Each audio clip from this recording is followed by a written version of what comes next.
नमः शिवाय। जय माता रानी। दोस्तों, आप देख रहे हैं आपका अपना YouTube चैनल व्रत त्योहार टोटके। मैं हूं आपके साथ रिमझिम शर्मा। दोस्तों, शारदीय नवरात्र माता रानी की उपासना का महापर्व है और हम सभी भक्त यही कोशिश करते हैं कि नवरात्र के इन 9 दिनों में किसी भी प्रकार से माता रानी को प्रसन्न कर लें और जो हमारी कामना है, जिस कामना से हम उनकी उपासना में है, वो हमारी मनोकामना माता की कृपा से पूर्ण हो जाए। तो दोस्तों, शारदीय नवरात्रों में 9 दिनों के लिए माता की देखिए कुछ प्रिय भोग हैं जो उन्हें हम एक एक दिन करके अगर अर्पित करते हैं, इससे माता रानी प्रसन्न होती है, क्योंकि ये उस दिन का ही, उस स्वरूप का ही प्रिय भोग है। वैसे कुछ भोग देखिए हम आमतौर पे जो माता को प्रथम दिवस से आखिरी दिवस तक अर्पित कर सकते हैं, जो माता के प्रिय भोग हैं, लेकिन जिस स्वरूप की हम जिस दिन पूजा करते हैं, उस स्वरूप का जो प्रिय भोग है, अगर हम वो अर्पित करते हैं, इससे माता रानी हम पर बहुत शीघ्र प्रसन्न होती है। दोस्तों, ये जो भोग का कार्य है, ये देखिए वो जो लोग भी घट स्थापना करते हैं वो तो करें ही, जो अखंड जोत लगाते हैं वो भी करें, किसी भी प्रकार का पाठ आप करते हैं, चाहे दुर्गा सप्तशती का पाठ, दुर्गा चालीसा का पाठ करते हैं, आपको भी भोग तो जरूर अर्पित करना चाहिए। जो लोग नहीं रख रहे नवरात्रों का व्रत उपवास, किसी भी प्रकार का, जैसे कलश स्थापना नहीं की, जोत उन्होंने नहीं लगाई है, वो पाठ भी नहीं करते हैं, लेकिन फिर भी वो ये भोग माता रानी के इन 9 स्वरूपों को, जो उनके प्रिय भोग हैं, हर दिन एक एक कर जरूर अर्पित करें। किसी भी कामना से आप इस उपाय को करते हैं, इस कार्य को करते हैं, आपकी वो कामना माता रानी की कृपा से पूरी हो जाती है। तो चलिए मैं आपको भोग दिखाती हूँ कि किस प्रकार से पहले दिन का भोग क्या रखना है और आखिरी दिन 90 दिन तक का भोग मैं आपके साथ शेयर करने जा रही हूँ। तो चलिए देखते हैं। तो दोस्तों देखिए, ये 9 दिनों के 9 भोग हैं जो माता को अति प्रिय हैं। तो वैसे तो हम बहुत सारे भोग अर्पित करते हैं, लेकिन माता के प्रथम दिवस की पूजा में, माता शैलपुत्री की पूजा में हमें घी का भोग अर्पित करना चाहिए। घी माता को बहुत प्रिय है। शुद्ध गाय का घी अगर आप अर्पित करते हैं आज प्रथम दिवस पर माता को, तो दोस्तों इससे ऐसा बताया गया है शास्त्रों में कि समस्त रोगों का नाश होता है। तो अगर आप पूजन कर रहे नवरात्रों का, तब भी अगर आप नहीं कर रहे हैं तो शुद्ध सात्विक भोजन करके 9 दिनों तक आप इन भोगों को अर्पित करते हैं तो तमाम सुखों की प्राप्ति होती है। तो पहले दिन आपको रोग नाश के लिए घी का भोग मां शैलपुत्री को जरूर अर्पित करना चाहिए। दूसरे दिन माता के ब्रह्मचारिणी स्वरूप की पूजा आराधना करते हैं।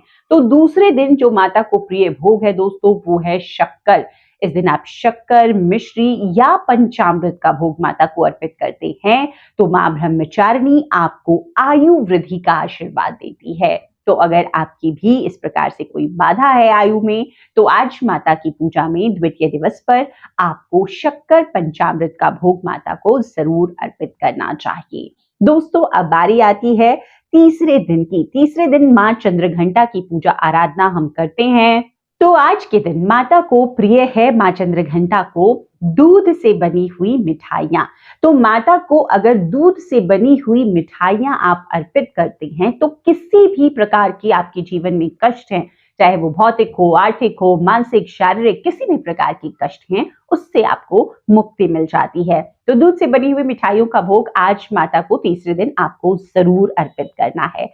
दोस्तों, अब बारी आती है चौथे दिन की। चौथे दिन माता के कुष्मांडा स्वरूप की हम पूजा करते हैं। तो आज के दिन माता को अगर आप पेठे का भोग लगाते हैं, इससे मां कुष्मांडा बहुत प्रसन्न होती हैं और मां कुष्मांडा की पूजा आराधना से बुद्धि की वृद्धि होती है, जो आपके निर्णय लेने की क्षमता है उसकी वृद्धि होती है। तो मां कुष्मांडा को आज के दिन पूजा में आपको जरूर भोग लगाना चाहिए पेठे का। अब बारी आती है दोस्तों माता स्कंद माता की पूजा आराधना की। तो मां स्कंद माता की पूजा आराधना हम करते हैं पंचम दिवस पर, नवरात्रि के 5वें दिन।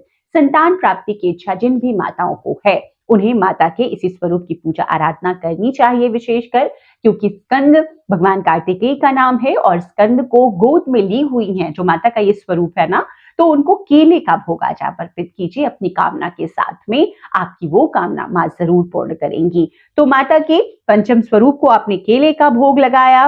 अब माता के षष्ठम स्वरूप की हम पूजा आराधना करते हैं। षष्ठी के दिन माँ के कात्यायनी स्वरूप की पूजा आराधना आप भी करते हैं दोस्तों, तो आज के दिन माता को शहद का भोग लगाइए। शहद का भोग माँ को अति प्रिय है। देखिए, शहद एक ऐसा भोग है, अगर रोज माता को अर्पित आप करते हैं, इससे माँ बहुत प्रसन्न होती हैं। लेकिन षष्ठी के दिन माँ कात्यायनी की पूजा में तो आपको जरूर लगाना चाहिए। इससे माँ आपके दाम्पत्य जीवन में मिठास भरती हैं, और जिन भी कन्याओं के विवाह में अगर देरी हो रही है, उन्हें तो माँ कात्यायनी की पूजा आज से प्रारंभ करनी चाहिए और रोजाना शहद का भोग उन्हें अर्पित करना चाहिए। अब बारी आती है दोस्तों माता के कालरात्रि स्वरूप की। सप्तमी तिथि को माँ कालरात्रि की पूजा आराधना हम करते हैं, और आज के दिन माता को गुड़ और गुड़ से बनी हुई मिठाइयों का भोग अगर आप लगाते हैं, यकीन मानिए आपके जीवन में जितने भी शत्रु हैं, माँ उन सभी शत्रुओं का नाश कर देती है। तो आज के दिन सप्तमी की तिथि में गुड़ और गुड़ से बनी हुई मिठाइयों का भोग आप भी इस नवरात्रि में जरूर लगाइए। दोस्तों, अब बारी आती है अष्टमी के दिन माता महागौरी की पूजा आराधना की। तो देखिए, माता महागौरी को श्रीफल यानी कि नारियल बहुत प्रिय है। माँ की पूजा आराधना से समस्त भौतिक सुखों की प्राप्ति होती है। खासतौर पर संतान सुख की कामना से भी आज माताएं माता को नारियल अर्पित करती हैं। तो ये पानी वाला नारियल है, माँ को आपने भोग में अर्पित किया। इसके बाद परिवार में प्रेम पूर्वक इस भोग को आप ग्रहण कर सकती हैं। तो अष्टमी के दिन माता को आपने नारियल अर्पित करना है। अब बारी आती है 9वें दिन माँ के सिद्धिदात्री स्वरूप की पूजा आराधना की। तो आज माता को तिल और तिल से बनी हुई मिठाइयों का भोग अगर आप लगाते हैं दोस्तों, इससे हर प्रकार की सुख समृद्धि सिद्धियों को देने वाली है माँ सिद्धिदात्री। तो आज आपको ये भोग लगाना चाहिए। अब देखिए, आज ही के दिन क्योंकि हवन कन्या पूजन होता है आमतौर पर, तो जो व्रत संपन्न हम करते हैं, तो पूरी का, काले चने और हलवे का भोग भी आज के दिन माता को बहुत प्रिय है। तो आप वो भोग भी माता को अर्पित करेंगे। तो ये वो समस्त 9 भोग मैंने आपके साथ शेयर किए हैं, जो कि हर दिन अगर आप माँ की पूजा में, आराधना में अर्पित करते हैं माता को, यकीन मानिए आपने जिस भी कामना से 9 दिनों में माता के प्रिय 9 भोग अर्पित किए हैं, आपकी वो कामना माँ की कृपा से जरूर पूर्ण होती है। दोस्तों, वैसे तो देखिए, मैंने यहाँ पर अपनी पूजा में जो भोग रखे हैं, माँ की ये अन्य प्रिय भोग हैं, जैसे कि पेठा रखा है, बताशे माँ को बहुत प्रिय है, आप रोजाना की पूजा में रख सकते हैं। लौंग, इलायची का भोग आप रोजाना दीजिए, पंचमेवे का, सफेद मिठाइयों का। तो इस तरह के भोग, पान के पत्ते पर शहद रखकर, देखिए मैं हर नवरात्रि में माता को भोग स्वरूप अर्पित करती हूँ। तो इस प्रकार के भोग अगर आप माता को अर्पित करते हैं, तो माता आपकी जो भी कामना है उसको पूर्ण करती है।